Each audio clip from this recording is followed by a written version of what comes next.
Palavra da Verdade, com Hernandes Dias Lopes. Convido você para abrir sua Bíblia comigo, por gentileza, no primeiro livro de Samuel, no capítulo 1, e faremos a leitura a partir do verso 1. 1 Samuel, capítulo 1.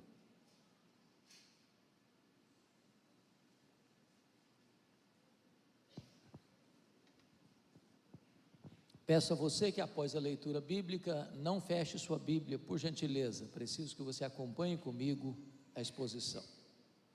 Está escrito assim: houve um homem de Ramataim Zofim, da região montanhosa de Efraim, cujo nome era Eucana, filho de Jeroão, filho de Eliú, filho de Tou, filho de Zufi, efraimita.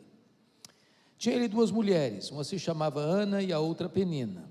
Penina tinha filhos, Ana, porém, não os tinha. Este homem subia da sua cidade de ano em ano a adorar e a sacrificar ao Senhor dos Exércitos em Siló. Estavam ali os dois filhos de Eli, Rofini e Finéias, como sacerdotes do Senhor. No dia em que Eucana oferecia o seu sacrifício, dava ele porções deste a Penina, sua mulher, e a todos os seus filhos e filhas. A Ana, porém, dava porção dupla, porque ele a amava, ainda mesmo que o Senhor a houvesse deixado estéril. A sua rival a provocava excessivamente para irritar, porquanto o Senhor lhe havia cerrado a madre. E assim o fazia ele de ano em ano. E todas as vezes que Ana subia à casa do Senhor, a outra a irritava, pelo que chorava e não comia. Então Eucana, seu marido, lhe disse: Ana, por que choras? E por que não comes? E por que estás de coração triste? Não te sou eu melhor do que 10 filhos? Após terem comido e bebido em Siló, estando Eli, o sacerdote, assentado numa cadeira, junto a um pilar do templo do Senhor, levantou-se Ana e com amargura de alma, orou ao Senhor e chorou abundantemente e fez um voto dizendo: Senhor dos exércitos, se benignamente atentares para a aflição da tua serva e de mim te lembrares, e da tua serva te não esqueceres, e lhe deres um filho varão, ao Senhor o darei por todos os dias da sua vida, e sobre a sua cabeça não passará navalha. Demorando-se ela no orar perante o Senhor, passou ele a observar-lhe o movimento dos lábios, porquanto Ana só no coração falava. Seus lábios se moviam, porém não se lhe ouvia voz nenhuma. Por isso ele a teve por embriagada e lhe disse: Até quando estarás tu embriagada? Aparta de ti esse vinho. Porém Ana respondeu: Não, Senhor meu, eu sou mulher atribulada de espírito. Não bebi nem vinho, nem bebida forte, porém venho derramando a minha alma perante o Senhor. Não tenhas, pois, a tua serva por filha de Belial, porque pelo excesso da minha ansiedade e da minha aflição é que tenho falado até agora. Então lhe respondeu Eli: Vai-te em paz, e o Deus de Israel te conceda a petição que lhe fizeste. E disse ela: Acha a tua serva à mercê diante de ti. Assim a mulher se foi seu caminho e comeu, e o seu semblante já não era triste. Levantaram-se de madrugada e adoraram perante o Senhor, e voltaram e chegaram à sua casa a Ramá. Eucana coabitou com Ana, sua mulher, e lembrando-se dela o Senhor, ela concebeu, e passado o devido tempo teve um filho, a que chamou Samuel, pois dizia: do Senhor o pedi. Verso 26. Disse Ana a Eli: Ah, meu Senhor, tão certo como vives, eu sou aquela mulher que aqui esteve contigo orando ao Senhor. Por este menino orava eu, e o Senhor me concedeu a petição que eu lhe fizera, pelo que também eu trago como devolvida ao Senhor por todos os dias que viver, pois do Senhor o pedi. E eles adoraram ali o Senhor. Amém. Eu quero conversar com vocês sobre o tema: não desista de seus sonhos. Era o ano de 1952 na Nova Zelândia, quando um importante esportista daquele país nutriu um sonho inédito, audacioso, o sonho de escalar a montanha mais alta do planeta, o sonho de chegar no topo do Pico Everest com mais de 8.800 metros de altitude. Edmund Hillary preparou-se para aquela grande empreitada da sua vida, mas quando partiu para realizar o seu sonho, ele fracassou. Ele não conseguiu chegar no topo do Everest.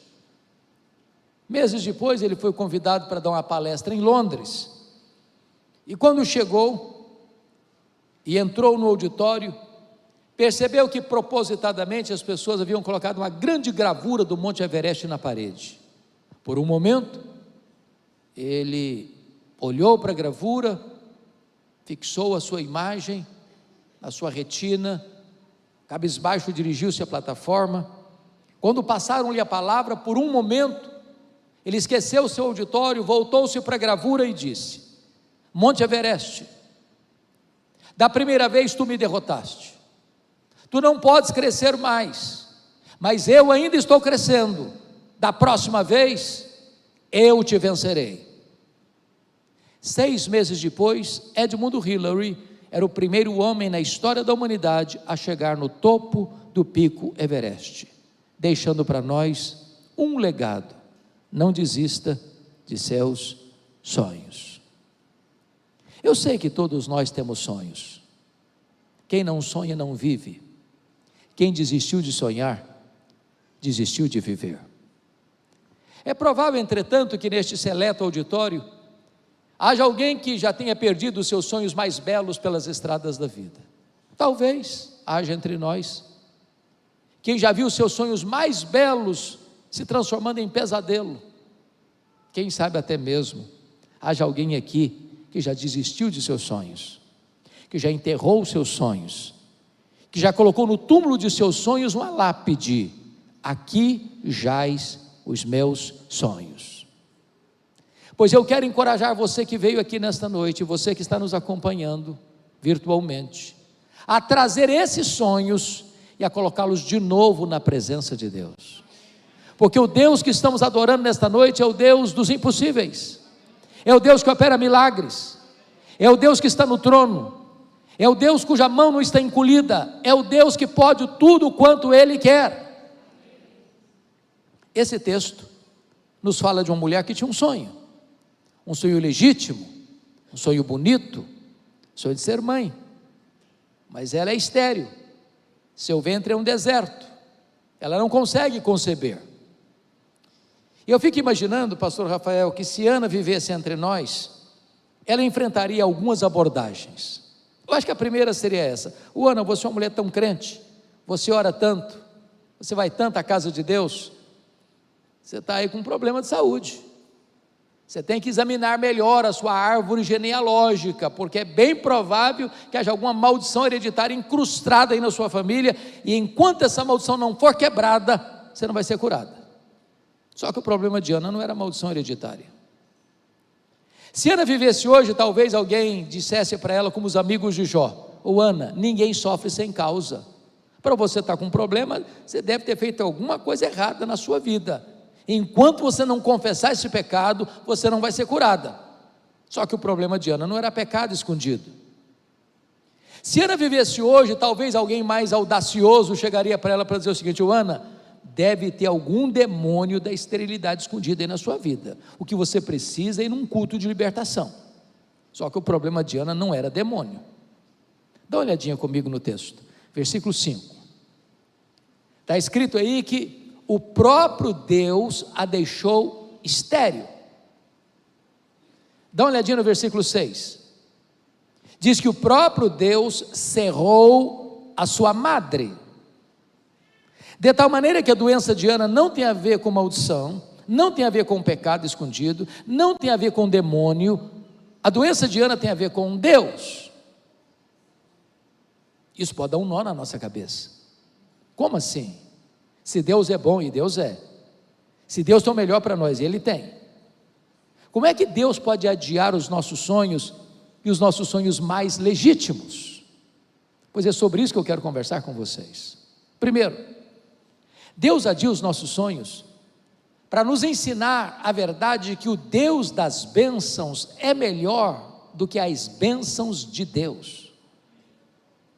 A maior necessidade nossa não é da bênção, é do abençoador.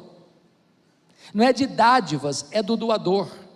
Não é de coisas, é de Deus. Você poderia ter todas as bênçãos de Deus: saúde, família, amigos, trabalho, prosperidade, reconhecimento. Mas se você não tem Deus, tudo isso não preenche o vazio do seu coração. Deus às vezes adia os nossos sonhos, para nós o colocarmos no topo da nossa agenda, no primeiro lugar do nosso coração. Porque o sonho de Ana foi adiado, ela começa a buscar a Deus como nunca buscara antes. Ana precisava entender que a maior necessidade dela não era de um filho, era da comunhão com o próprio Deus. Nós estamos vivendo uma geração que está correndo atrás da bênção, mas não quer o abençoador. Nós estamos vivendo uma geração cuja ideia é que a nossa vontade tem que ser feita no céu, e não que a vontade de Deus tem que ser feita na terra. Nós estamos vivendo uma geração que desloca o teocentrismo para o antropocentrismo, mas esse não é o cristianismo bíblico. Precisamos colocar Deus em primeiro lugar no nosso coração, na nossa vida, na nossa agenda, nos nossos sonhos. Segundo lugar, sabe por que Deus adia os nossos sonhos? Deus adia os nossos sonhos para nos ensinar que tudo que temos veio de Deus, é de Deus e deve ser devolvido para Deus. Ana disse para Eli: por este menino orava eu, pelo que o trago como devolvido ao Senhor por todos os dias da sua vida. Se Ana não tivesse entendido isso, Samuel teria sido um ídolo na sua vida.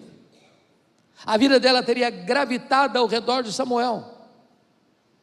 Irmãos amados, muitas vezes nós pedimos para Deus uma bênção e Deus é abençoador.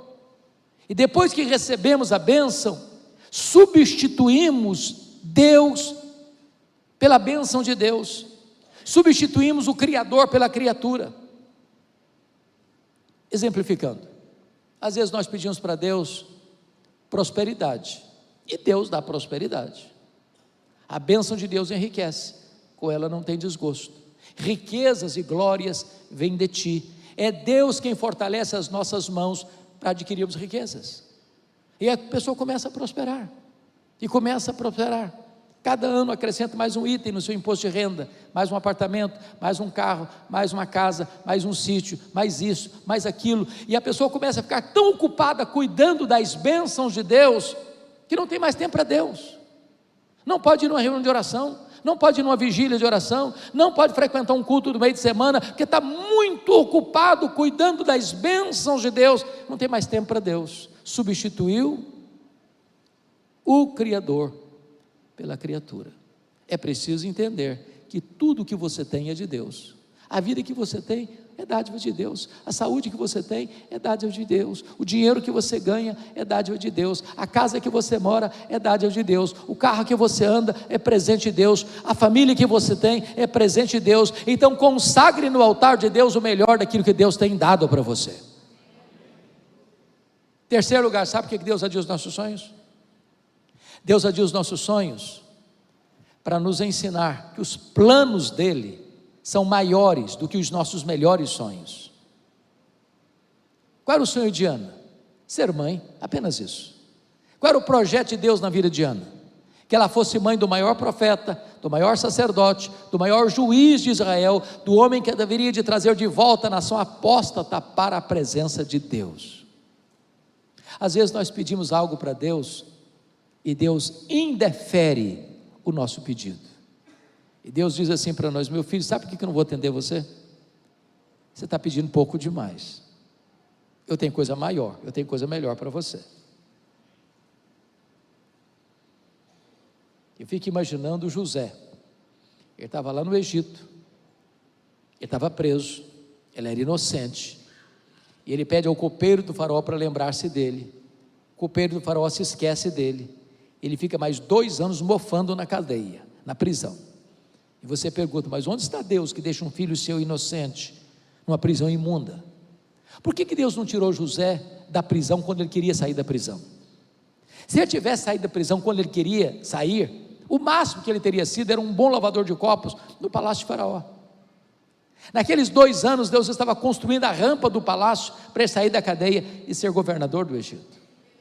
Quando Deus parece demorar, Não é porque Ele está longe, não é porque Ele está distante, não é porque Ele está indiferente, é porque Ele está preparando algo maior e melhor para a nossa vida, porque não há Deus como o nosso que Ele trabalha para aqueles que nele esperam.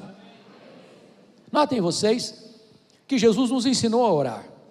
Ao ensinar-nos a orar, Jesus nos ensinou assim: pedi e dar-se-vos-á, buscai e achareis, batei e abrir-se-vos-á, porque todo o que pede, recebe, todo o que busca, encontra, todo o que bate, abrir-se-lhe-á. Isso foi o que Ele ensinou. Às vezes nós entendemos o contrário, às vezes entendemos assim: todo o que pede, recebe o que pede. Não, isso não está na Bíblia, isso Jesus nunca ensinou.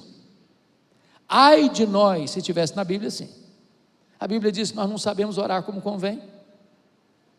Às vezes nós pedimos para Deus uma pedra, pensando que estamos pedindo um pão. Às vezes pedimos para Deus uma cobra, pensando que estamos pedindo um peixe. Às vezes pedimos para Deus um escorpião, pensando que estamos pedindo um ovo. Às vezes pedimos para Deus que vai nos destruir, pensando que estamos pedindo que vai nos dar vida. Deus é tão bom com você e comigo, que Ele não dá tudo que nós pedimos, Ele dá o que nós precisamos, Ele dá o melhor. Então entenda uma coisa: os pensamentos de Deus são maiores do que os seus pensamentos, os projetos de Deus são melhores do que os seus melhores sonhos. Então entenda isso, Deus tem o melhor para você, os planos dEle são maiores e melhores do que os seus mais lindos sonhos. Mas em quarto lugar, sabe por que Deus adia os nossos sonhos? Deus adia os nossos sonhos porque Ele é Deus, livre e soberano, que faz todas as coisas conforme o conselho da sua vontade. Veja comigo, por favor, capítulo 2, versos 6 a 8, no cântico de Ana, o que ela vai declarar. Ela diz assim: o Senhor é o que tira a vida e a dá, faz descer a sepultura e faz subir, o Senhor empobrece e enriquece, o Senhor abaixa e também exalta, o Senhor levanta o pobre do pó, e desde o monturo exalta o necessitado, para o fazer assentar-se entre príncipes. Nas minhas andanças por esse Brasil afora, às vezes eu vejo algumas pessoas, em nome de uma fé robusta, beirando a blasfêmia, quando chegam para Deus, petulantemente dizendo assim: Deus, eu exijo, eu proíbo, eu ordeno, eu decreto, e ai de Deus se não atender. Até parece que essas pessoas estão assentadas num alto e sublime trono, e Deus no escabelo de seus pés. Que tolice, que tolice. Deus está no trono, Ele é Deus, Ele não precisa pedir licença nem para você, nem para mim para agir. Ele age quando quer, como quer, com quem quer, porque Ele é livre e soberano, Ele faz todas as coisas conforme o conselho da sua vontade. Agora, quando Deus age, ninguém pode impedir a mão de Deus de agir, porque algumas pessoas, do alto da sua sapiência teológica, arrotando uma fanfarronice doutrinária, dizendo o seguinte: olha, Deus fez lá no passado, hoje Ele não faz mais, os sinais foram operados naquela ocasião, agora não tem mais.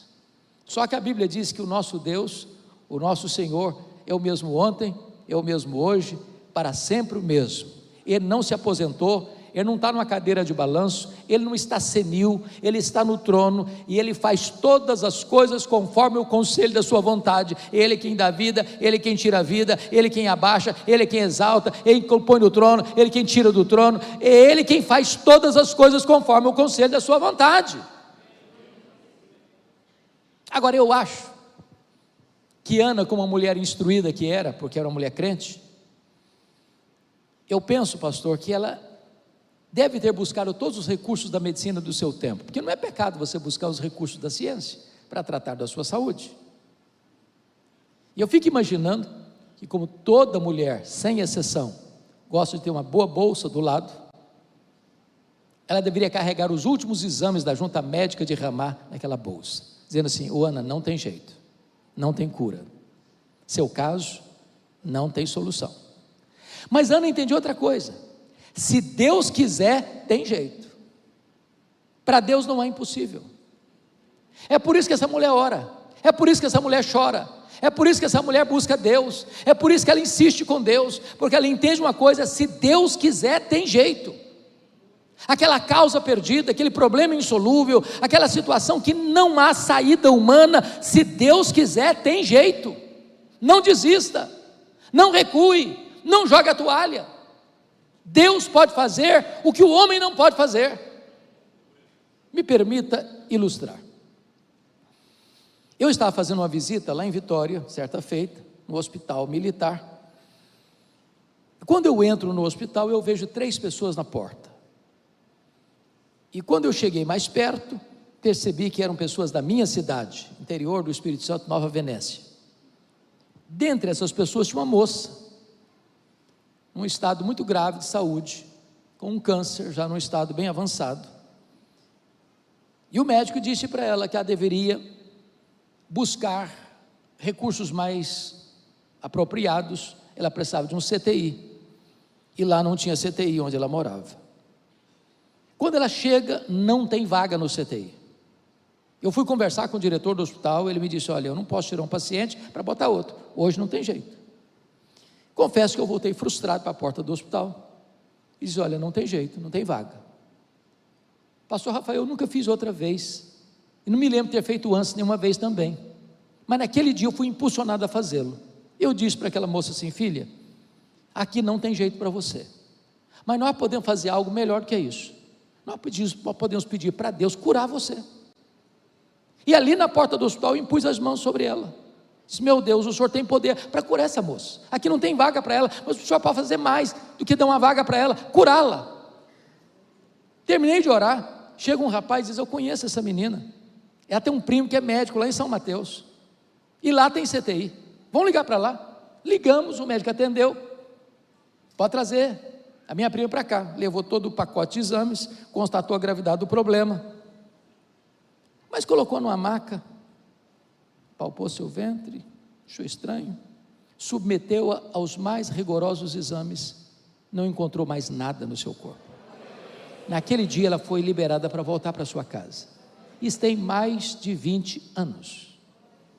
Pregando agora em Nova Venécia, no dia 28 de dezembro, lá estava aquela linda mulher, veio tirar uma foto comigo, e disse: pastor, o senhor está lembrado de mim?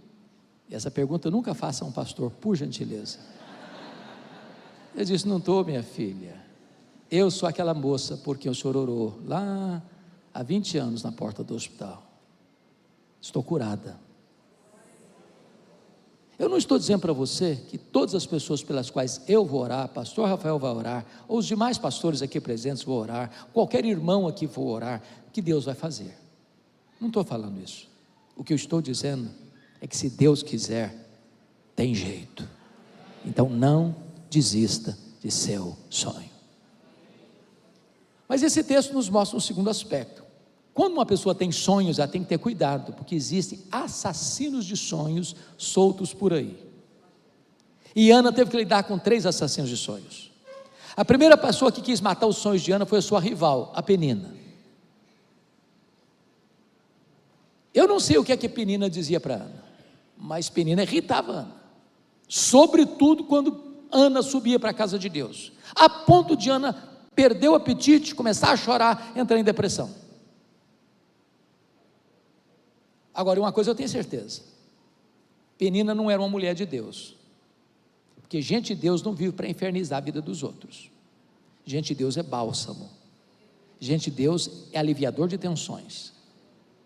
Mas à luz do versículo 6, eu creio que a Penina dizia mais ou menos o seguinte para Ana: ô Ana, você é tão crente, você vai tanto à casa de Deus, você ora tanto, você chora tanto, está aí estéril. Eu não oro igual a você, não sou crente igual a você, olha aqui, ó, estou com saúde, cheia de filhos. Se esse negócio de orar funcionasse mesmo, você não estaria nessa. Você conhece gente assim? Cuidado com essa gente, são assassinos de sonhos. Querem implantar no seu coração que se você é crente, você não pode ficar doente, você não pode ter problema financeiro, você não pode ter problema na saúde, você não pode ter problema disso ou daquilo. Jesus nunca prometeu isso para você nem para mim. O que Ele prometeu é estar conosco todos os dias até a consumação dos séculos. A segunda pessoa que quis matar os sonhos de Ana foi o sacerdote Eli. Meus irmãos, consta o texto que todo ano Ana subia para Siló. Lá estava o santuário, lá estava o tabernáculo, lá estava a arca da aliança, lá estava o sacerdote. Não consta a Bíblia em nenhuma vez que Ana, nessas idas todas, que Eli ou Hofni ou Finéias olhasse para ela, conversasse com ela, orasse por ela, chorasse com ela. A primeira vez que Eli dirige-se a Ana é para sacar contra ela um pesado libelo acusatório, chamando-a de bêbada, de filha do demônio, de filha de Belial, dentro da igreja. Eu acho até mesmo, se Ana fosse batista ou presbiteriana, ela ia sair da igreja. Aí ia. Eu acho até que ela faria um pouco mais, ela ia fazer uma campanha para tirar o pastor Eli da igreja. Por muito mesmo as pessoas fazem isso. Hã? Faz isso também? Mas Ana era uma mulher madura. Ela disse: não, meu senhor, não estou bêbada não, eu estou derramando a minha alma perante o senhor, não me trate como filha de Belial. Notinha de rodapé. Às vezes, e nós pastores já conhecemos tanto disso, pessoas que um dia ouviram a palavra atravessada do pai, da mãe, do namorado, da namorada, do noivo, da noiva, do marido, da mulher, do patrão, do professor. Essa palavra atravessada entrou no coração e adoeceu a alma. Se você escutou uma palavra que não vem de Deus, não hospede no seu coração não. Não deixe isso adoecer sua alma não. Ana não permitiu que o sonho dela fosse roubado, nem mesmo dentro da casa de Deus. Mas a terceira pessoa que quis matar os sonhos de Ana foi o seu marido. O Eucana era um maridão, presente, amoroso, provedor. Ele só tinha um problema: ele era cabeça dura demais. Ele não acreditava em milagres, porque conhecia a história da redenção. Ele conhecia como Deus havia curado Sara, como Deus havia curado Rebeca, como Deus havia curado Raquel. Ele via sua mulher orando constantemente, pedindo um milagre para Deus. Não consta a Bíblia em lugar nenhum que um dia Eucana chegasse: Ana, eu vejo você chorando diante de Deus, eu sei da sua luta, eu sei do seu desejo, conta comigo, eu estou do seu lado, a sua batalha é a minha batalha, a sua luta é a minha luta, estou junto com você nessa oração, estou aqui clamando a Deus por um milagre também. Não consta a Bíblia que ele fez isso em momento algum. Porém, o verso 8 diz que ele um dia chamou Ana para uma conversa. Eu vou parafrasear a conversa. Eu acho que foi mais ou menos o seguinte: Ana, vem cá, filha, preciso bater um papo com você. Ana, não dá, né? Está virando uma obsessão esse negócio seu aí. Está ficando difícil, você está ficando doente, mulher. Isso é fixação, para com isso. Você não sabe que a junta médica de Ramá já deu o diagnóstico que não tem cura? Para que você insiste numa causa perdida? Para de chorar, mulher. Para de falar com Deus desse jeito. Aliás, Ana, você não está nem curtindo o maridão que você tem. Você não sabe que eu sou melhor que 10 filhos para você, mulher? Se fosse hoje eu diria assim: Ana, pense em mim, chore por mim, liga para mim. Não liga para ele, Ana. Assassino de sonhos. Pode estar muito mais perto de você do que você imagina. Não desista de seus sonhos. Mas em último lugar, Ana nos ensina 3 coisas quando os nossos sonhos estão sendo adiados.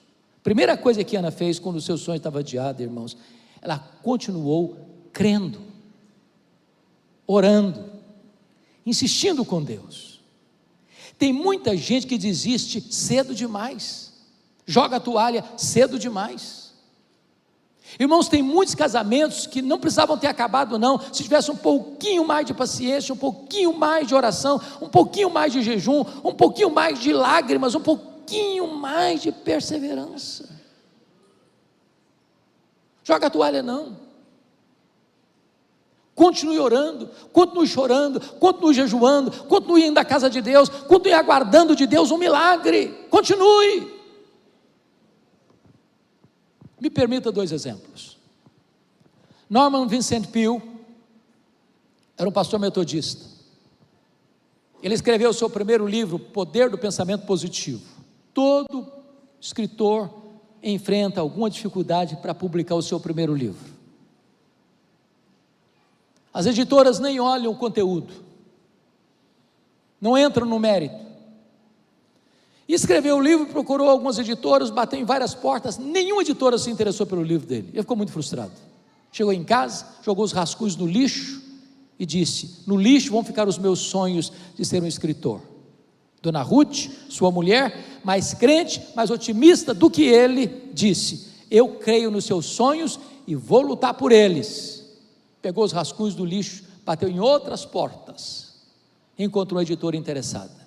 Resultado: esse livro já vendeu mais de 40 milhões de exemplares, um dos maiores best-sellers da literatura cristã.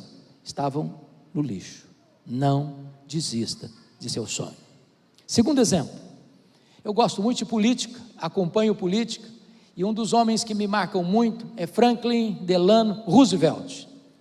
Esse cidadão americano estudou em Harvard, estudou na Universidade de Colômbia, entrou na política, tinha uma carreira promissora, mas o sonho dele era ser presidente dos Estados Unidos da América. Aos 39 anos de idade, sofreu poliomielite e ficou paraplégico numa cadeira de rodas.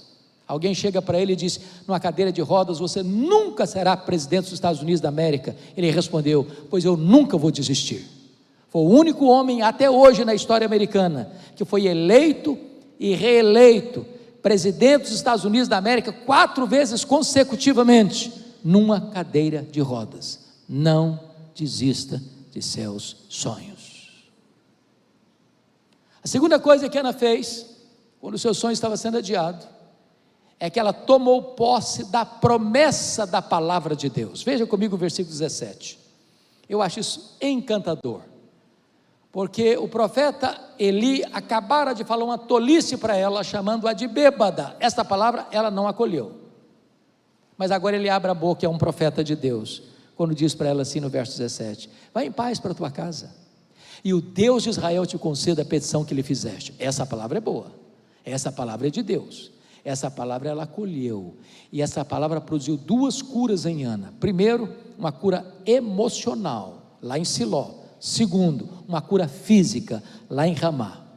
Quando ela sai de Siló, diz o texto que não tem mais tristeza no seu rosto, não tem mais angústia na sua alma, tem brilho na sua face, tem alegria no seu coração, tem fé no seu coração. Deus curou a alma dela em Siló, mas diz o texto que ela desce para Ramá, coabita com seu marido, Deus se lembrou dela, ela concebeu e deu à luz a um filho, a quem pôs o nome de Samuel. Lá em Siló Deus curou sua alma, lá em Ramá Deus curou o seu ventre, lá em Siló ela creu, lá em Ramá o milagre aconteceu. Você quer milagres na sua vida? Creia nas promessas da palavra de Deus, aproprie-se das promessas da palavra de Deus. Mas finalmente, Ana nos ensina que quando os nossos sonhos estão sendo adiados, nós precisamos voltar às trincheiras da luta. Entendamos isso. Nós cremos uma verdade muito bonita, que já foi proclamada aqui hoje: a soberania de Deus. Sabe o que significa isso? Nós não cremos em acaso, nós não cremos em sorte, nós não cremos em azar, nós não cremos em determinismo cego, nós não cremos em olho gordo, nós não cremos em macumba para crente.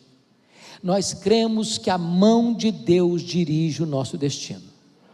Nós cremos que nenhum fio de cabelo da nossa cabeça pode ser tocado sem que Deus saiba, sem que Deus permita, sem que Deus tenha um propósito.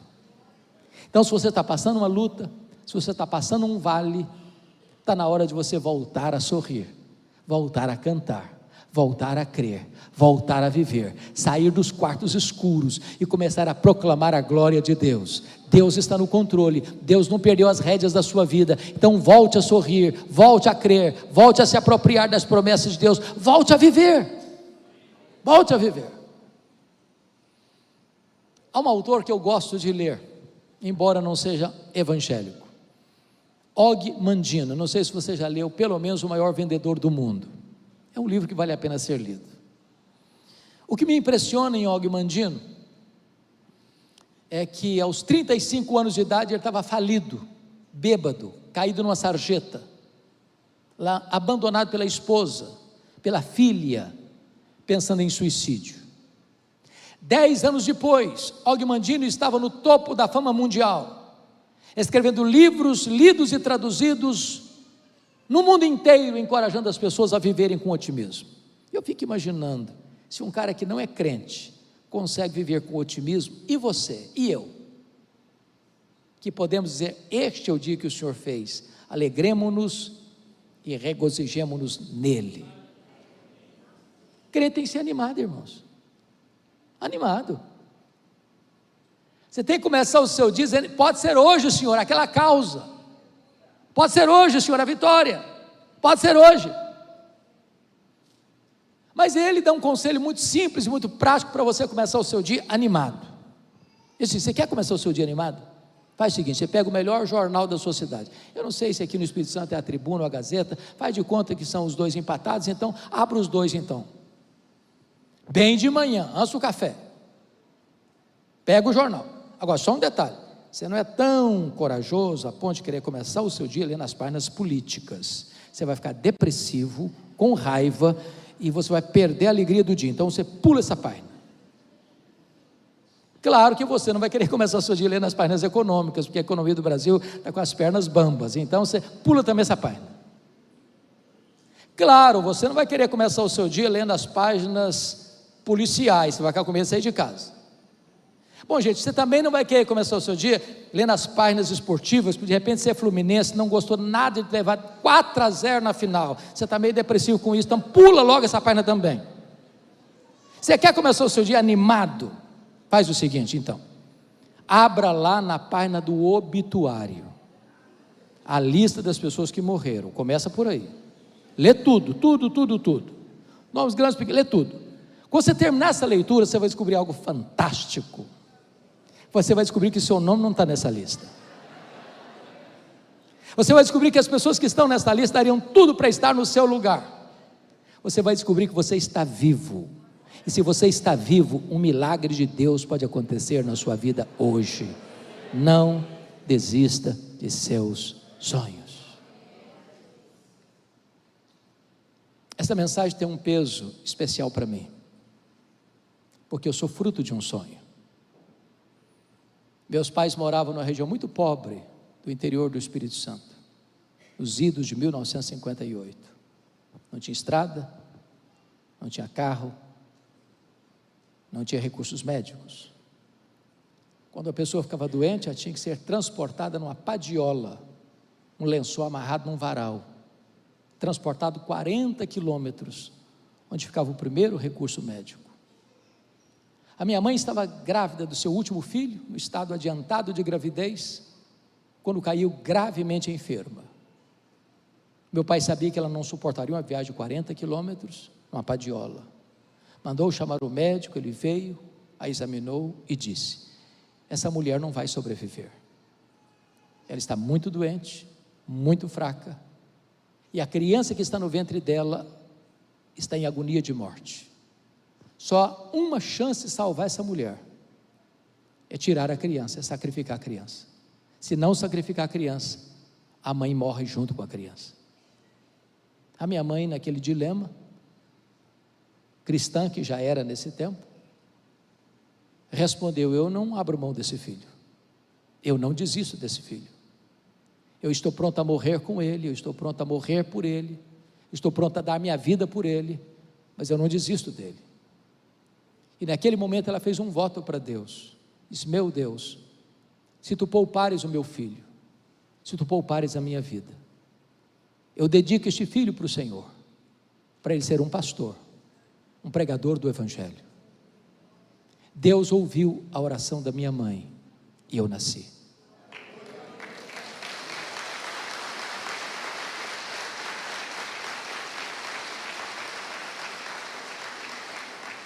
Nasci na roça, fui calçar meu primeiro par de sapatos aos 8 anos de idade, com as mãos calejadas.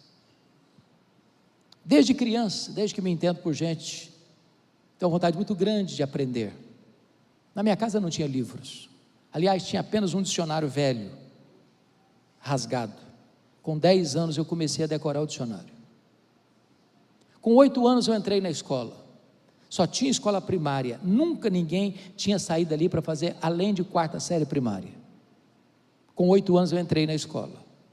Com 12 anos tinha concluído os meus estudos. Com 12 anos eu nunca tinha visto uma lâmpada elétrica. Fui criado com lamparina querosene. Com 8 anos eu nunca tinha visto um aparelho de televisão. Com 12 anos, aliás, eu nunca tinha visto uma lâmpada elétrica. Com 12 anos, eu nunca tinha visto um aparelho de televisão. Com 12 anos, eu nunca tinha entrado numa cidade.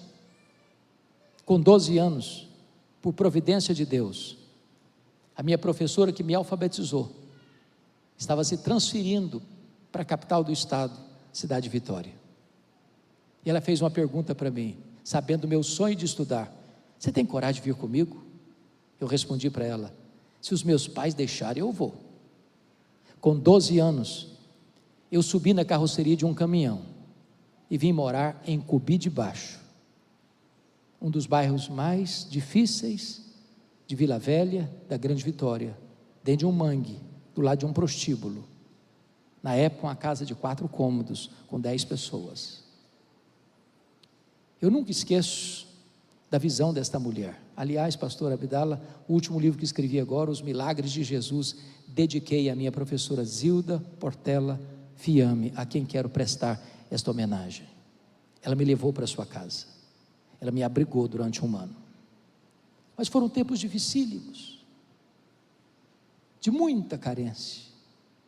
Muitas vezes, eu namorei um pão de sal na vitrine de um botequim, com muita fome, não tinha dinheiro para comprar um pão de sal para comer. Muitas vezes procurei farinha ou açúcar para comer e não tinha, mas eu tinha um sonho e eu queria lutar por ele. Pasmem vocês, o meu sonho de criança era ser político e advogado. Eu não perdi um comício por nada. Na época os comícios eram na praça, vocês sabem disso, nos palanques. Enquanto o último orador não descia, eu não ia embora. No dia que eu fiz 18 anos, eu tirei meu título e me filiei num partido. Eu tinha um projeto de vida. Um dia, entretanto, conversava com um irmão da igreja, um homem maduro na fé, José Scherrer, e eu contava para ele o meu projeto de vida, o meu sonho pessoal, e disse: no dia que eu for um político de projeção, um advogado reconhecido, no final da minha vida, eu quero entrar num seminário e dedicar o resto dos meus dias na velhice para servir a Deus no ministério. E esse homem, com muita ousadia, botou rigorosa e literalmente o dedo no meu nariz e disse: você quer dar as sobras para Deus. Deus quer você agora, na sua juventude, é hoje que Deus te quer. E aquela palavra entrou como uma flecha no meu coração. Eu saí dali 100% seguro de que ali Deus me chamava para o ministério. A minha mãe era uma mulher analfabeta, nunca pisou num banco de escola, nunca entrou numa escola. Ela chorava muitas vezes porque tinha vontade de ler a Bíblia, ouvir a Bíblia, mas não sabia ler.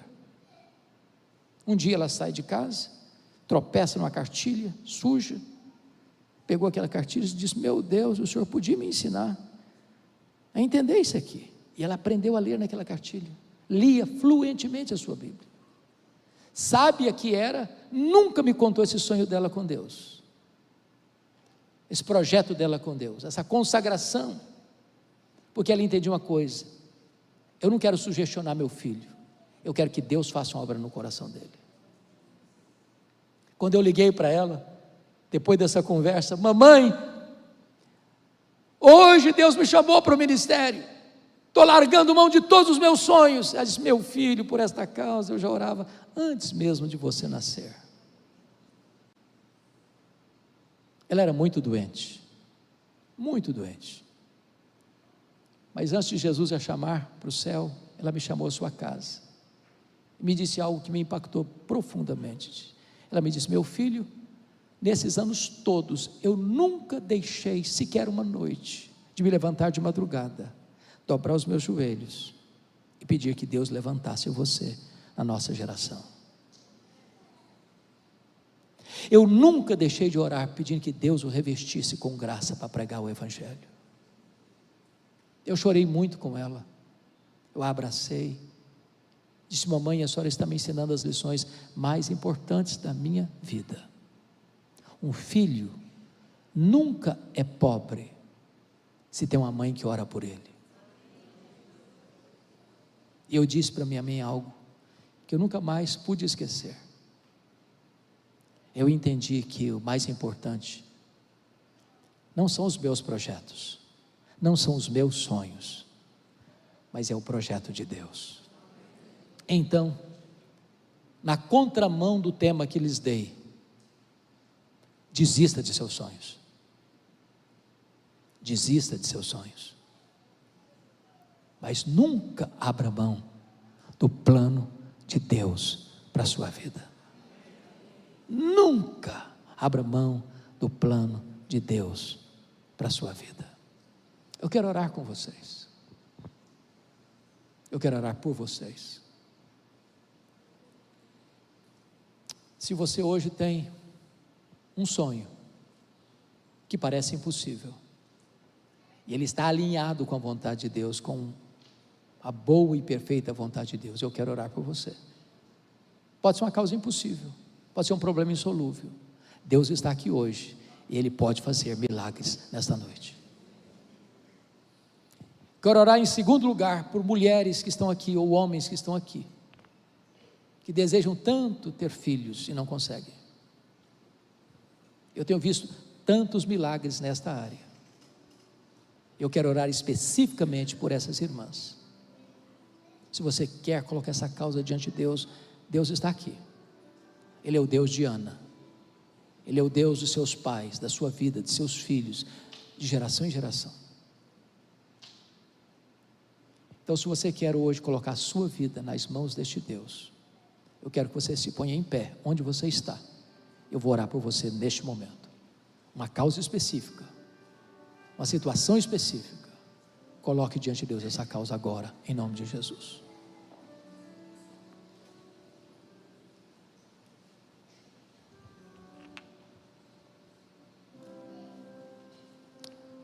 Ó Deus, nós te adoramos, nós te exaltamos, porque não há Deus como tu, não há Deus além de ti.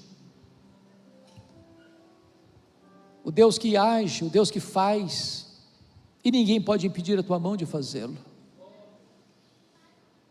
O Deus que fez, que faz e que fará maravilhas. O Deus que está no trono, para quem não há coisa difícil nem impossível. Aqui está o teu povo, com suas lutas, com as suas dores, com as suas carências, com as suas necessidades, com os seus dramas. E tu és poderoso, Deus, para curar o enfermo. Tu és poderoso para restaurar o caído. Tu és poderoso para quebrar as algemas do cativo. Tu és poderoso para trazer de volta os pródigos. Tu és poderoso para salvar aquele que está perdido. Tu és poderoso, Deus, para restaurar a sorte daquele que está desesperado. Tu és poderoso para abrir nesta noite o ventre da mulher que quer ser mãe. Tu és poderoso para fazer prodígios e maravilhas, porque Tu és o Deus de prodígios e maravilhas. E nós te adoramos, Senhor. Te adoramos porque quando Tu ages, nenhuma força contrária pode anular a Tua obra.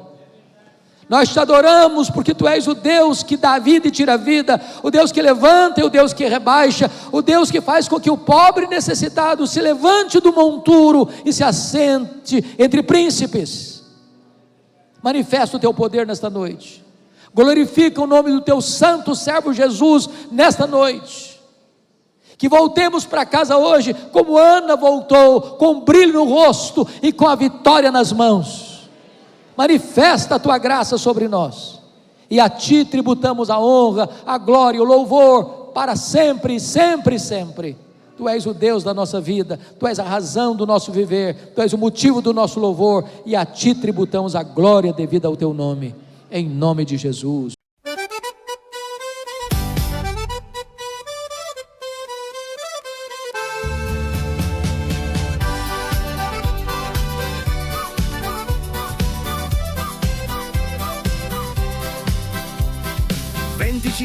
Gradi a febbraio, c'è chi dice giorno perfetto per andare al mare, ma noi ci abbiamo un'altra idea, ce ne stiamo a casa.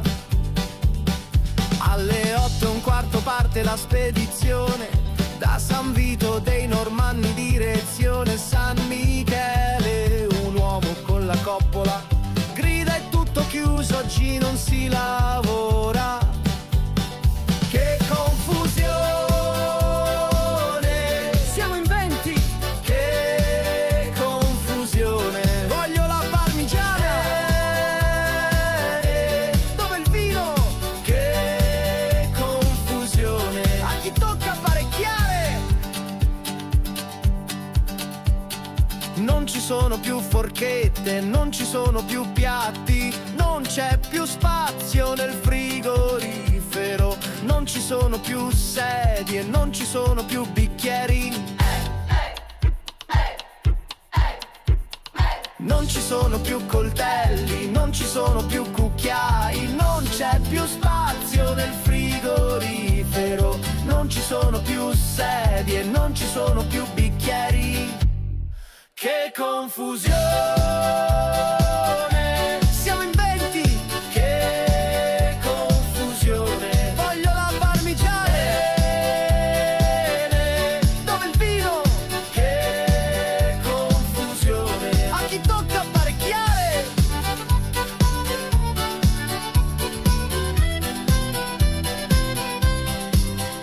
Se non mi liberi subito quella padella, non lo so che ti faccio.